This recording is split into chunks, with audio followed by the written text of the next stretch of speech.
Hey, what's up guys? Gons here for the Face Like the Sun YouTube channel. Check out this video about a woman named Moon Rebus who has a chip in her arm that gives her a vibration to let her know in real time earthquakes happening around the world. This was published on QuartzQZ.com. Check it out.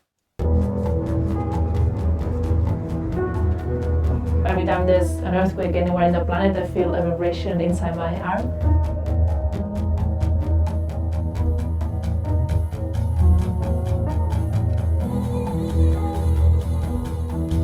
My name is Moon Rivas. I'm a cyborg artist.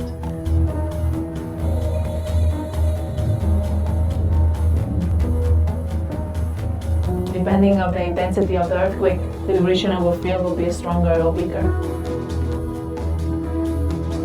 4.0 earthquake in Chile.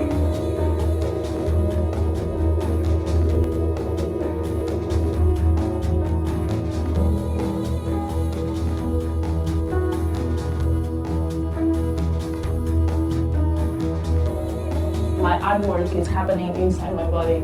I'm the only one who perceives. So in order to share my experience, I create external artwork related to my new sense.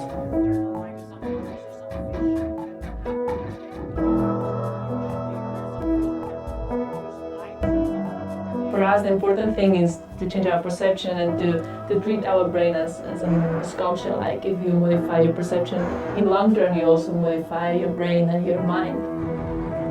Now I feel like I have two heartbeats, like my own and then the earth beat.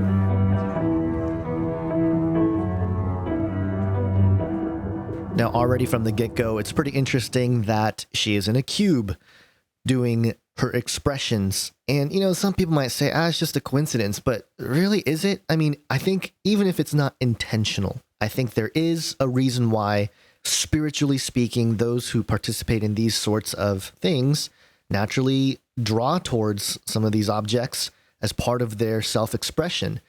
Now, one thing that's interesting about this clip here is obviously she's in New York. She has the Statue of Liberty in the background, way in the distance here. And on one hand, yeah, it's just an interesting location.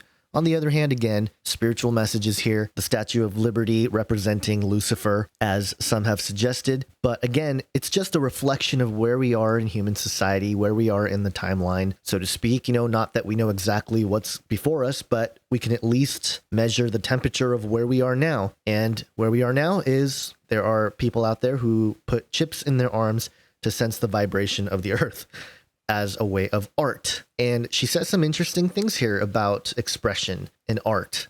This woman here who did this, who goes by Moon Rebus, is a self-proclaimed cyborg who alter their bodies in order to reshape their minds. So, you know, they're pretty much admitting that you have to reshape your mind to accept the cyborg, this foreign part of physical reality into the biological spectrum, to reshape our minds. And I mean, they're admitting to a certain level of mind control via these technologies. The consequences of this are pretty significant, and for the world to be at a place where they say, yeah, let's just do it. Let's go ahead. Who cares? Let's just, let's chips inside body, you know, start with all kinds of stuff. Great. Let's do it. Let's do it all. Let's keep going. That sort of mentality just seems irresponsible to me in some way, you know, just because they have the resources, the money, the facilities to build it. Let's go ahead and do it. I guess that is some of the tenets of the Great Deception at play here. So again, this is an infiltration of our being. You know, it's an infiltration into the mind, starting with our perceptions. And that's why, you know, we've talked about movies and television itself. And, you know, again, this is all happening rather rapidly compared to most of human history. Humans, for most of recorded human history, did not watch television, did not have computers, iPhones, all kinds of stuff. We are living in a different era where our perceptions are just totally different from most of human history.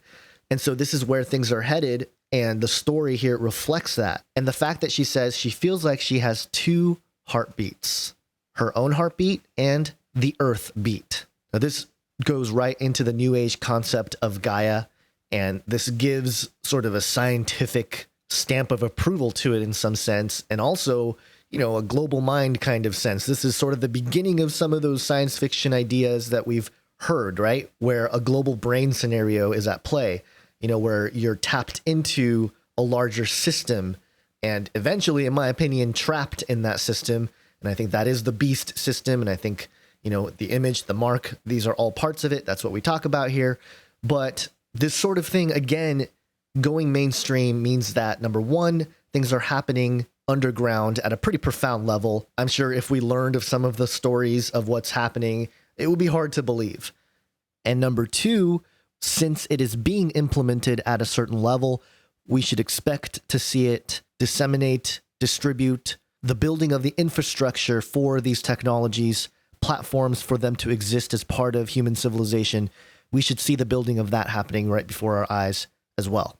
But that's not to scare you in any sense of true fear. We don't have to fear these things. It's really, I think, biblical prophecy proving itself to be true. And we know the solution to all of that with the gospel. So there's nothing to be afraid of. But at the same time, it serves as another signpost, another warning that, hey, things are changing. We're going to face some interesting developments and events, perhaps, in our lifetime and our children's lifetime that are pretty profound and large scale. And I think technology and science and all of this is at the center of this change. So there you have it, guys. Have an awesome day. God bless.